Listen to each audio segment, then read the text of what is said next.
They thought I couldn't understand, and they plotted to harm me right in front of me. My husband and his mother sat across from me at Thanksgiving dinner, speaking Korean like I wasn't there, like I was just the American wife who cooked the turkey and smiled at the right moments. They had no idea I understood every single word. I grew up in Koreatown, Los Angeles. My neighbors were Korean. My babysitter was Korean. By the time I was 12, I spoke it better than some native speakers. But when I married Mason 3 years ago, I never mentioned it. Not because I was hiding something. It just never came up.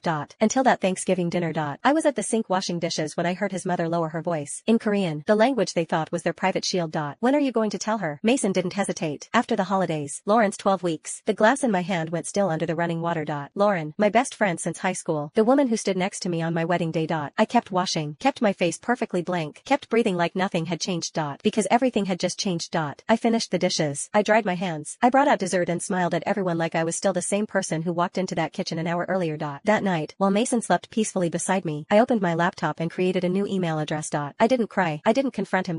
I started planning. For the next 6 weeks, I became the best version of the wife he thought he had. I cooked Mason's favorite meals. I asked about his projects. I listened when he talked about work, nodding at the right moments. I kissed him goodbye every morning like I always did. I invited Lauren to brunch. I helped her scroll through maternity clothes. I threw her a small baby shower in my living room with soft blue decorations and a 3-tier cake she had specifically asked for in a voice message. You're honestly the best friend I have, she had said in that message. I don't know what I'd do without you. I saved that recording, not because I planned to use it, but because sometimes I needed to hear it again to remember exactly who she had been sitting across from all those weeks. Every text between them went into a folder. Every receipt I found. Every time he claimed he was working late while his car was parked outside her building. I hired a private investigator. Her name was Nicole. She was calm, efficient, and didn't ask questions that didn't need answers. 2 weeks later, she met me at a coffee shop downtown and handed me a thick envelope. I opened it right there at the table. Photos with timestamps. Hotel bookings going back 8 months. His car outside Lauren's apartment at 11:18 p.m. on a Tuesday. Him leaving at 7:03 a.m. the next morning wearing the same jacket. I paid Nicole in cash.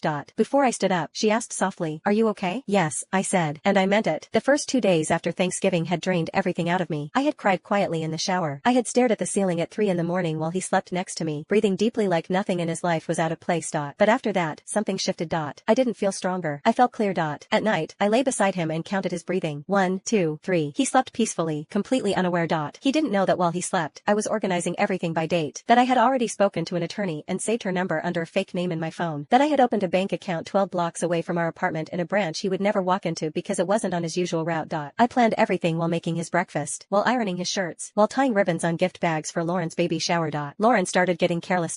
One afternoon, she sat on my couch rubbing her stomach and told me the father wanted to be involved but needed to handle his situation first. That sounds responsible, I said. He seems like a good man. She glanced at our wedding photo on the mantel. He really is, she said quietly.